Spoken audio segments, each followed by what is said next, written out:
자, 이어서 수능 본 거 얘기를 좀 해볼까요? 일단 지금 뭐 이번에 불수능이다 뭐 어쩌다 난리가 났잖아요. 근데 솔직히 저는 잘 모르겠어요.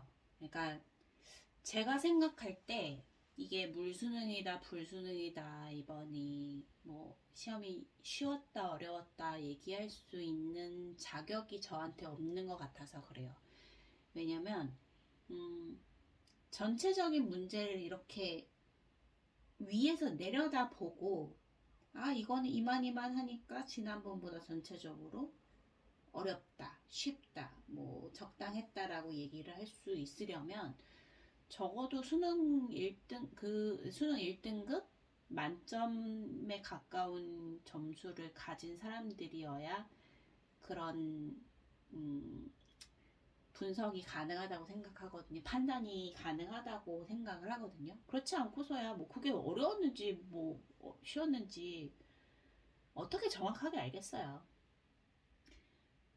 그래서 저는 제가 그런 거를 판단할 만큼의 자격은 아직 없다고 생각을 해요. 그리고 기본적으로 어떤 생각을 하냐면 다들 똑같은 시험을 쳤거든요. 다들 똑같은 시험을 쳤기 때문에 제가 어렵게 친 시험은 제 옆에 있는 사람도 어렵게 쳤고 제가 쉽게 친 시험은 옆에 있는 사람도 쉽게 쳤을 거예요. 그러니까 뭐 물수능이든 불수능이든 그게 크게 상관이 있을까 싶은 생각을 가지고 저는 삽니다. 뭐 이건 개인적인 생각이니까요. 뭐 이걸로 뭐 네가 뭘 아냐 뭐지? 예, 제가 뭐 아는 게 없어요. 반박할 말이 없습니다. 근데 저는 그렇게 생각한다고요. 저는 그렇게 생각을 하고요. 제가 얘기할 수 있는 거는 제가 시험을 치고 느낀 것밖에 사실 말할 수 있는 게 없어요. 그래서 제가 친 시험에 대해서 얘기를 하려고 합니다. 일단 국어부터 얘기를 해볼게요. 국어, 저는 뭐, 국어 자체를 쉽게 느끼는 사람은 아니어서 지금 저 같은 경우에는 올해 수능 시험장에서 문제를 9개를 못 풀고 나왔어요. 저는 화작을 선택을 했고, 저는 선택 과목 먼저 푸는 타입이 아니라 그냥 처음부터 1번부터 푸는 스타일이거든요. 저는 모든 문제를 사실 그렇게 풀어요. 1번부터 그냥 쭉 풀다가 막히는 문제 있으면 굳이 거기에 시간 쓰지 않고 그 다음 문제 넘어가고 그 다음 문제 넘어가고 그 다음에 시간이 나오면 막힌 끝나고 돌아와서 못 푸는 문제를 다시 푸는 타입의 사람인데 그러다 보니까 국어 같은 경우는 이제 처음부터 그냥 순차적으로 푸는 편이에요. 근데 시간이 없어서 마지막 9문제를 못 풀었습니다. 근데 이거는 사실 스불제예요. 제가 수능 공부를 시작하고 국어 공부를 굉장히 열심히 했거든요. 꾸준히 열심히 했는데 9월 모평이 끝나고 나서 제가 그런 생각이 들었어요. 내가 처음에는 이거를 시간 내에 다 못 풀어서 몇 등급이 나왔는데 이제는 문제를 다 푸는데 몇 등급이라면 내가 이게 발전을 했다고 볼 수 있는 걸까? 사실은 실력이 하나도 안 늘은 게 아닐까? 제가 유일하게 멘탈이 이번 수능 공부를 하면서 유일하게 멘탈이 흔들린 순간이 있다고 하면 그건 9월 모평 이후인 것 같아요. 그리고 그걸 가장 세게 맞은 과목이 국어예요. 그래서 그 이후로 사실 공부를 못 하겠더라고요. 국어 공부를. 국어 공부 같은 경우엔 지문을 읽는 연습을 하루도 게을리 하지 않고 꾸준히 하는 게 사실 굉장히 중요한데 현재 내 등급에 상관없이 그래야 유지라도 할 수 있는데 제가 그때 공부를 못 하겠더라고요. 어느 정도로 제가 좀 현타가 왔었냐면 내가 지금 이 국어를 끝까지 잡겠다고 붙잡고 있으면 나머지 과목을 하나도 공부를 못 하겠다는 느낌이 왔어요. 그럴 수는 없잖아요, 사실. 그리고 6월 모평을 치고 나서 올해는 좀 어렵구나. 내가 시간이 많이 부족하구나라는 걸 이미 그때 느꼈기 때문에 그래서 더 현타가 왔던 것 같아요, 9월 달에. 그래서 그러면은 어차피 이번에 다 잡을 수는 없으니 할 수 있는 거를 하자라는 생각에서 음, 수학하고 과탐 과목에 좀 더 집중을 했어요. 과탐하고 수학에 더 집중을 했고, 그러면서 국어를 거의 한 2달 동안 손을 놨죠. 결과적으로는. 그래서 마지막 한 열흘을 남겨두고 계속 모의고사를 연달아 치면서 연습하고 준비하고 시험 칠 마음에 준비를 할 때, 시험 문제를 푸는데 모의고사 그거를 시간 내에 다 못 풀어내더라고요. 그래서 사실 시험장에 들어가기 전에 나 시험 문제를 다 못 풀고 나올 확률이 높겠구나라는 거 사실은 알고 들어갔어요. 그래서 이게 꼭 이번 시험이 어려워서 내가 그걸 다 못 풀었어라고 보는 건 맞지 않는 것 같아요. 문제 자체는 꼼꼼하게 잘 풀으려고 노력을 했고, 그렇지만 9문제를 못 풀었고, 그게 하필 시간만 있으면 풀 수 있는 이제 화작이라는 점에서 좀 아쉬운 면이 있긴 해요. 그렇지만 뭐 제가 스스로 불러온 결과이고, 그렇기 때문에 뭐 누구를 탓할 생각도 없고 그래서도 안 되고, 저는 그냥 적당하게 내 실력에 맞는 게 드러났구나. 저는 그렇게 생각을 합니다. 그래서 뭐 이번에 뭐 등급이 안 나오는 거는 너무나 당연하고, 이제 앞으로 남은 1년 동안 이제 배웠잖아요. 내가 좀 이렇게 노력하는 게 의미가 있나라는 현타가 오더라도 내 손에서 놓는 순간 이게 주르륵 미끄러진다는 거를 이제 경험상 확실하게 배웠기 때문에 앞으로는 안 그러면 되죠. 그래서 제 국어는 그렇습니다. 그래서 국어가 아마 점수가 처참하게 나오지 않을까라고 생각을 합니다. 그 다음에 이제 수학 같은 경우에는 제가 여러분이 아셔야 될 게, 저는 2000년도에 고등학교에 입학을 했어요. 한국에서. 벌써 23년 전이죠? 거진 24년이 다 돼가네요. 왜냐면 입학을 3월 달에 하니까. 2000년 3월 달에 고등학교에 입학했던 아주 나이 많은 아줌마로서 지금 여러분이 배우고 있는 수학은 제가 고등학교 때 배웠던 수학이랑 굉장히 많이 달라요. 그때는 어땠냐면 공통수학이라는 걸 고1 때 배우고, 수원, 수2까지만 있었어요. 수1은 문과 계열 학생들이 배웠고, 수2는 이제 이과 계열 학생들이 배웠어요. 저는 이과였기 때문에 수2까지 이제 듣는 스케줄로 학교에서 공부를 했고, 예체능은 공통 과목만 그때는 시험을 쳤거든요. 그러니까 공통 수학만 시험을 쳤는데, 저는 한국에서 공통 수학을 1학년 때 배우고 고2 때 수1의 마무리를 짓고 2학기 때 고등학교를 미국으로 유학을 갔어요. 그래서 수능을 한 번도 준비를 해본 적이 없는 사람이고, 다시 돌아와서 이제 수능을 쳐야겠다고 생각을 하고 봤더니 교과 과정이 다 바뀌었더라고요. 이제는 공통 수학이라고 안 부르고 수학 상하라고 부르더라고요.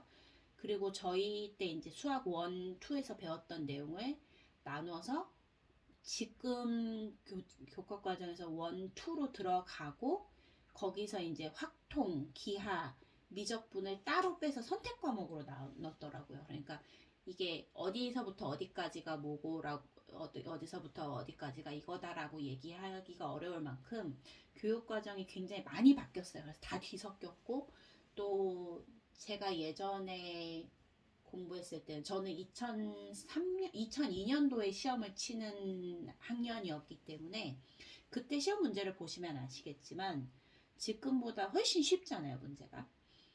그래서 지금 저는 그때 이제 모의고사를 고2 때까지 보면서 한 번도 시간이 부족해서 문제를 못 풀어본 적이 없고, 문제를 봤을 때 이 문제는 어떻게 풀어야 될지 도대체 감이 안 잡혀라는 생각을 한 번도 해본 적이 없는 사람이에요.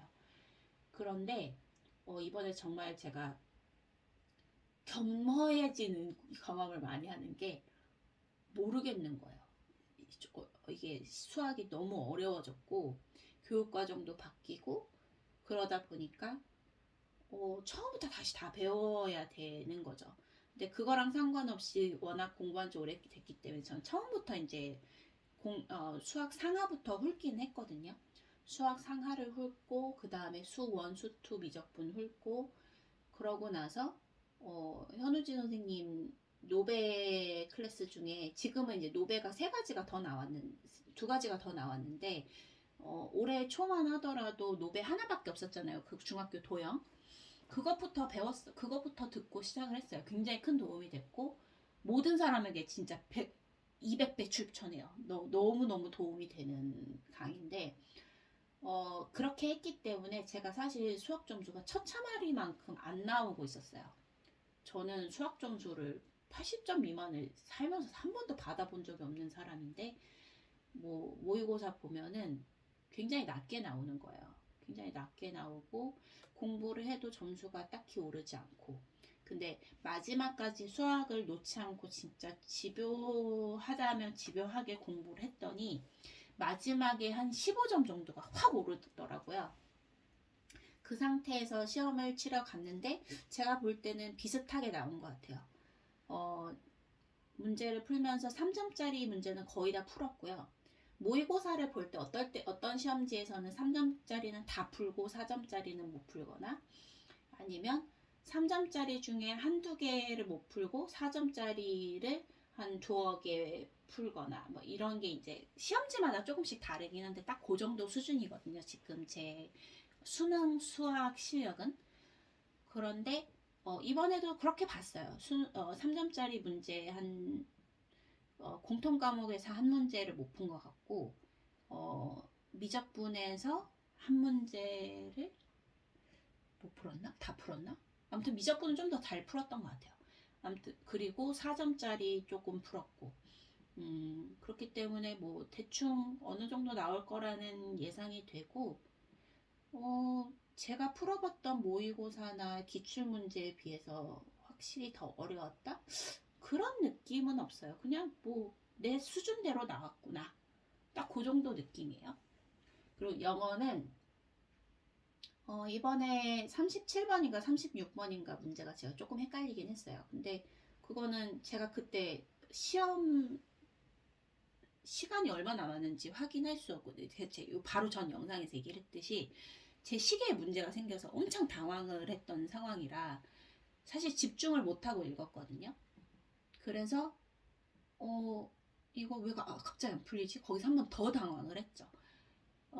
그렇기 때문에 이거는 문제가 어려워서라기보다는 그냥 제 상황이 그래서 순간 당황을 했던 거고 그래도 뭐 시간 안에 다 풀어냈고요. 딱히 더 어렵게 나왔다는 생각은 사실 안 했습니다.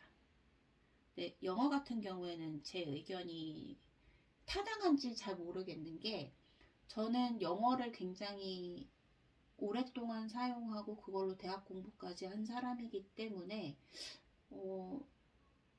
제가 생각할 때 이 정도면 그냥 무난하게 나온 거 아니야 라는 수준은 사실 굉장히 어려운 수준일 수도 있어요. 그렇지만 저는 수능 영어를 공부한 게 아니기 때문에 또 제가 얘기하기에는 좀 알맞지 않은 것 같습니다. 하지만 저는 그냥 무난하고 평이하게 본 것 같아요.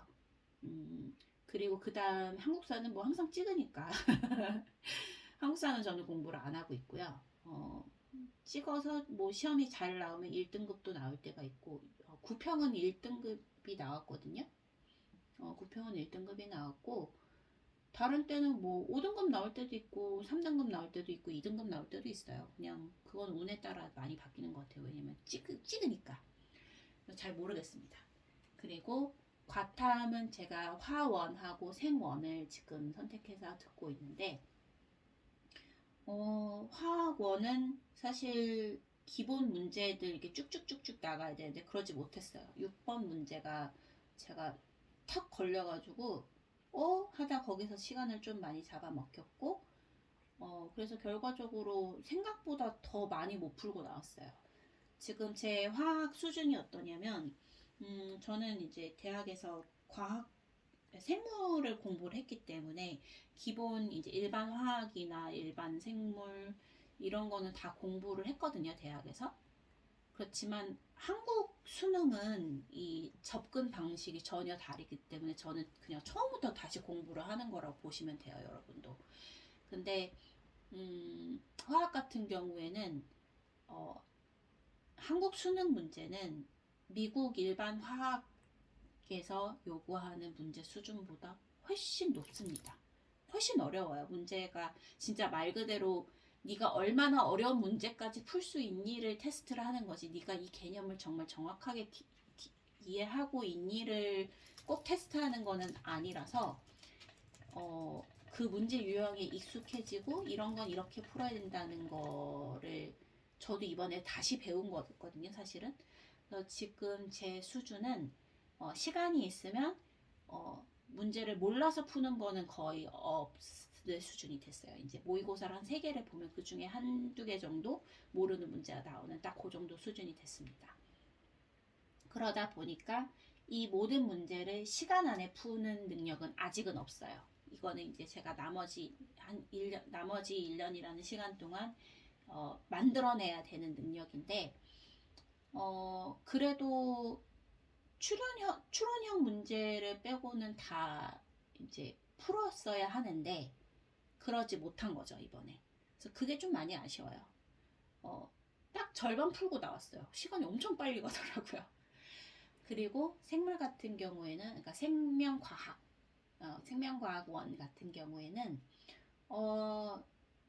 시간이 부족해서 다 풀지는 못했어요. 이것도 이제 시간이 있으면 다 풀어내지만, 워낙에 저는 제 개인적인 생각으로는 30분 안에 20개의 문제를, 그것도 추론형이 포함이 된 문제를 20개를 30분 안에 풀어내라는 건 솔직히 좀 말이 안 되는 것 같은데, 뭐 그 말이 안 되는 거를 우리 학생들은 다 해내고 있잖아요. 너무 대단해요. 너무 대단하고 저도 그거에 이제 익숙해지면서 이거를 만들어가는 과정인데, 이번에 17문제를 다 풀고 나왔고 3문제는 시간이 없어서 손을 못 댔어요.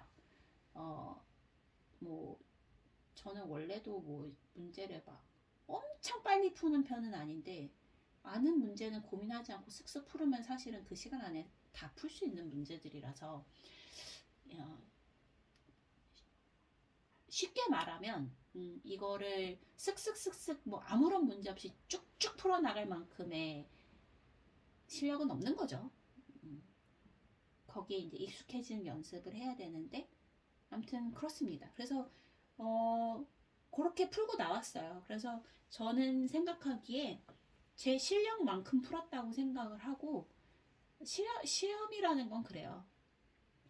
시험마다 어떤 세트는 조금 더 어려운 세트가 있고 어떤 세트는 좀 더 쉬운 세트가 있고, 이 세트는 조금 더 어렵지만 사실은 내가 아는 문제는 많이 나와서 나는 쉽게 푸는 경우가 있고, 이 세트는 굉장히 쉬운 세트지만 어쩌다 보니 내가 모르고 잘 못하는 이 파트만 좀 몰려 나와서 나는 점수가 잘 안 나오고 어렵게 느낀 시험이라는 게 있을 수 있잖아요.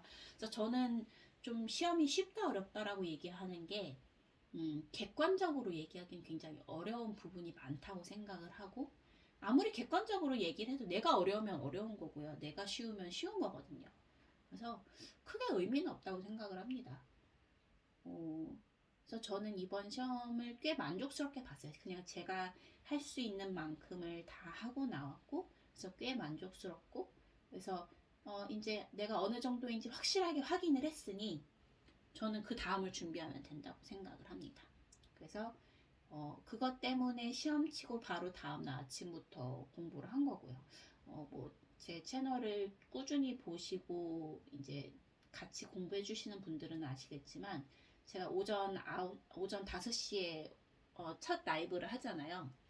오전 5시에 첫 라이브를 하는데, 뭐 어차피 제가 내년에 진짜 목표를 내년을 진짜 목표로 잡고 공부해야 된다는 걸 알고 있는 상황에서, 나 어제 수능 치고 왔으니까 오늘은 쉬어줘야 돼, 이게 의미가 있는지 모르겠어요.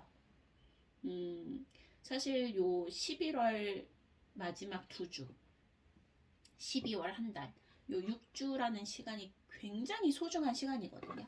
이때를 어떻게 보내느냐에 따라서 현역 1년이 굉장히 의미가 있을 수도 있고, 또 재수하는 사람, 삼수하는 사람, N수생들한테 이게 얼마나 의미가 있는 시간인지는 100번을 말해도 부족해요, 사실. 그래서 만약에 저처럼 내년 수능을 준비하시는 분이 이걸 보신다면 이 시간을 절대 허투루 보내시지 않으셨으면 좋겠어요. 저는 작년에도 12월 한 달 굉장히 열심히 잘 보냈지만 그래도 좀 아쉽거든요. 아, 그때 조금만 더 열심히 할 걸.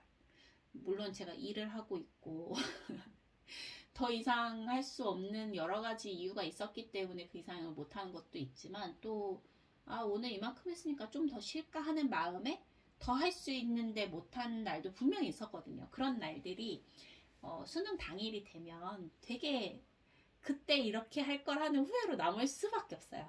근데 그런 후회는 하지 않으려고 해요. 저는 제가 그래도 1년을 굉장히 알차게 보냈다고 생각을 하고 또 재밌게 공부했고 나머지 1년 공부하는 것도 저는 굉장히 좋게 재밌게 공부를 할 거라고 믿기 때문에 어, 저는 네, 또 다시 결론을 얘기하자면 만족스럽게 시험 잘 봤고 제 시험은 이렇게 봤고 또 제가 말씀드린 이런 게 좀 도움이 됐으면 좋겠습니다. 그냥 근데 이거는 그냥 주저리 제 하고 싶은 얘기 한 거고요.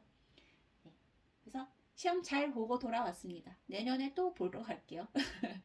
나머지 이제 362일 동안 열심히 공부하도록 하겠습니다. Study with me 라이브나 아니면은 Study with me 블로그, 스터디로그에서 또 만나도록 하겠습니다. 들어주셔서 감사합니다. 바이.